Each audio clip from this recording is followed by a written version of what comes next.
Hi everyone, I hope you are all doing great. In today's video, I am going to be speaking about the movies I've seen so far in 2024, but for the month of May. And just like always, I will leave the movie trailer links and the timestamp for each movie that I speak about in the description box down below. I saw a lot of movies for the first time, so I apologize in advance if you hear me say, I saw this movie for the first time, I saw that movie for the first time. I'm sorry. So for May, the first movie I saw was the movie Snake Eyes, which came out in 1998. Personally, I'm the type of person that loves a movie where it shows different point of views, and I'm also a fan of movies where you have to figure out which point of view is true and which point of view is false. One thing I will mention is that for this movie you have to pay attention. Not pay attention to every little detail, but pay attention enough so that way when you're seeing the different point of views, you can say, okay, is that true? Is that fake? Are they making it up? Are they lying? So that's what I enjoyed too, is that this movie kept me focused. So on to the next movie, and it's Happy Gilmore, which came out in 1996. With Happy Gilmore, each cast member steals the show. But for me, my all-time favorite character is Chubbs, who was played by Carl Weathers, who sadly passed away on February 2nd of 2024. Happy Gilmore has a lot of quotable quotes, but one of my personal favorites and a quote that I find myself quoting all the time is from Chubbs' character, which is that it's all in the hips. So these next two movies are near and dear to my heart because I saw these movies on my birthday, which was May 3rd. For those of you who don't know, I'm 25 years old. So the first movie is The Benchwarmers, which came out in 2006. So I ended up doing a review on The Benchwarmers already, so I'll link it down below if you're interested. But one thing I forgot to mention was that The Benchwarmers has an awesome, and I mean awesome, soundtrack. When I was rewatching this movie, I still knew all the words to the songs because those songs are just so awesome. Both the movie The Benchwarmers and the soundtrack both teleport me back to my childhood. So the second movie I saw for my birthday was Terminator 2 Judgment Day, which came out in 1991. No matter when I see Terminator 2, my plan is to always have something to eat before watching it, because whenever I watch Terminator 2 Judgment Day, I always crave at least 2 beers. And on the rare occasion, I'll have 3 beers. But anyway, what can I say about Terminator 2 Judgment Day? This movie is so freaking awesome. It's so badass. And I would say I had to watch this movie at least like 2 times a year. And the funny thing is that I think now even my dog Yogi, he's sleeping on the couch right there, but with my dog Yogi, I think he knows the theme song because he'll just look at the TV real quick and he'll sigh and then he'll just fall asleep on my yoga mat because he already knows that this movie's really long and that it's probably a good time to take a nap. And so for this next movie, I saw it for the first time in May, and it's Firestarter, which came out in 1984. Since May, I've been planning to do a movie review video and a movie discussion video with spoilers. So hopefully in a few weeks that'll come out because I have a lot to say about this movie. But to keep it short, I will say that this movie is great. For me personally, I recommend watching Firestarter 1984 in a dark, gloomy, rainy type of day. The next movie is Prince of Darkness, which came out in 1987. And here's a picture of Alice Cooper since he was in the movie Prince of Darkness. On the back they have a picture, but I'm not sure if you can really see it. It's this one right here. For Prince of Darkness, this movie genuinely freaked me out. I don't know how to explain what I want to say, since like basically my whole life I've been hearing about the Bible and Jesus and God and stuff. They teach you about the Bible and the stories within the Bible, and what would freak me out was that they would talk about Satan and possibly like hell rising and then like people from the grave rising, and that kind of freaks me out because then it makes me think, okay, God forbid if that ever happened, would I survive? What would I do? How would I keep my family and the people I love safe? So that's what kind of stresses me out. Like, I know hopefully it won't happen, but when I hear stuff like that, or like for example when I saw Prince of Darkness, I was thinking about that stuff, and then I started stressing out because I was like, oh my god, what would I do in that situation? How would I handle the situation? You see, I'm already stressing out, but for me personally, this movie is scary. This next movie may be a little bit funny since I just spoke about it, but I ended up seeing it 2 times in the month of May, and it's Firestarter, which came out in 1984. I remember with Firestarter, I wanted to see it a second time because I just couldn't get over everything that happened in the movie. And like I said, I would love to do 2 videos, one movie review and movie discussion with spoilers, because like I said, I have a lot to say, a lot of opinions, and a lot of thoughts and questions about the movie, so hopefully I can get that out soon. The next movie I'm going to speak about is Postcards from the Edge, which came out in 1990. I briefly spoke about this movie in my movie haul / birthday haul video, the first one. When I was watching Postcards from the Edge for the first time in May, I kept thinking about how this could possibly be someone's future comfort movie, or that it is already someone's comfort movie. Especially if you have a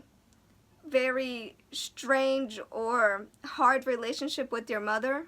This movie does have its comedy moments, but it also has its very serious moments. This next movie instantly became one of my favorite comedy movies, and it's Bubble Boy, which came out in 2001. Bubble Boy has an outstanding cast, and I mean they have an incredible cast.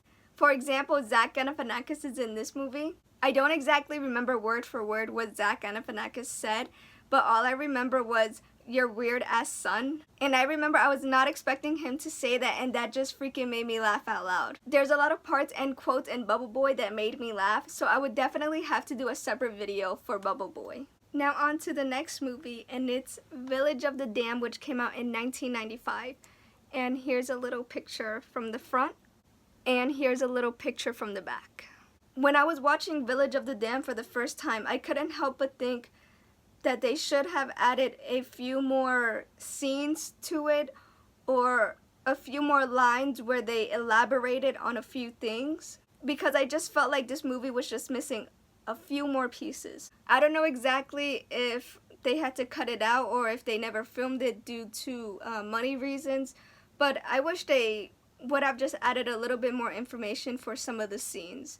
I would definitely have to do a little discussion video with spoilers, because some of the things I want to discuss involve spoilers. The ending did break my heart, and after a few hours after watching Village of the Damned, I still couldn't get the ending out of my head. I was still kind of sad, and so I decided to watch a comedy movie, and that comedy movie is Back to School, which came out in 1986. This movie came into my radar a few months ago, and I was watching a few clips here and there, and this movie looks so funny. And I remember thinking, I hope when I watch the full movie that it'll still be funny. And I'm here to tell you that it is really funny. Rodney Dangerfield is so hilarious, and I absolutely love his one-liners. So for this next movie, I recommended it in my Summerween movies to watch. And that movie is Dead Heat, which came out in 1988. So I saw this movie for the first time in May, and I must say that the effects, the special effects, the practical effects all look so gnarly and so gross and bloody and weird, which I love. But a little problem I had with the film was that for two characters, they had an off-screen death. For me personally, I would have liked to know what happened to them, how did they get caught, when did they get caught, you know, like the background story of what happened to them. But other than that, this movie is really great. It has its funny moments, but also, like I said, like gnarly moments. If you have dark humor just like me, then I highly recommend this movie. For this next movie, I consider it an underrated comedy movie, and the movie I'm talking about is Money Talks, which came out in 1997. I never would have imagined Chris Tucker and Charlie Sheen being so funny together. When I was watching this movie for the first time in May, so many scenes made me laugh out loud.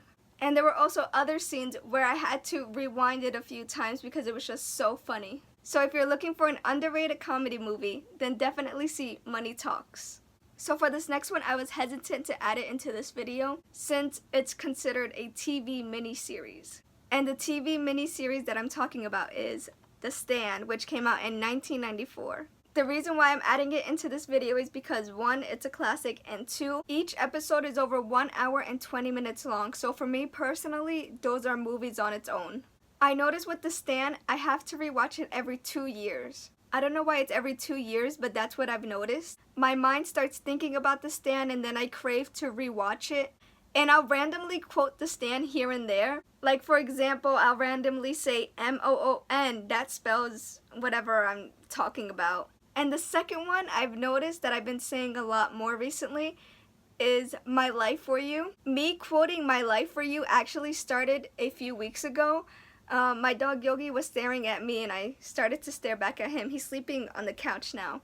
but we were staring at each other, and all of a sudden I said, "My life for you," and then I started laughing because I thought of The Stand because I knew that's where that quote is from. If you've never seen The Stand, please consider to watch it. I know the runtime, it says it on the back here, the runtime is approximately 5 hours and 59 minutes, basically 6 hours. I know that sounds like a lot, but you can like spread out each episode and then you can finish it like in 4 days. To be honest, I've never seen the remake of The Stand and I won't ever will. I don't want to get too into it, but I'm just not really interested in watching it. So the last movie I saw for the month of May was Be Cool, which came out in 2005. When I was watching Be Cool for the first time, I felt as if I was missing something. And after watching Be Cool, I did some research. I found that there was a movie before Be Cool, which is Get Shorty, which came out 10 years prior.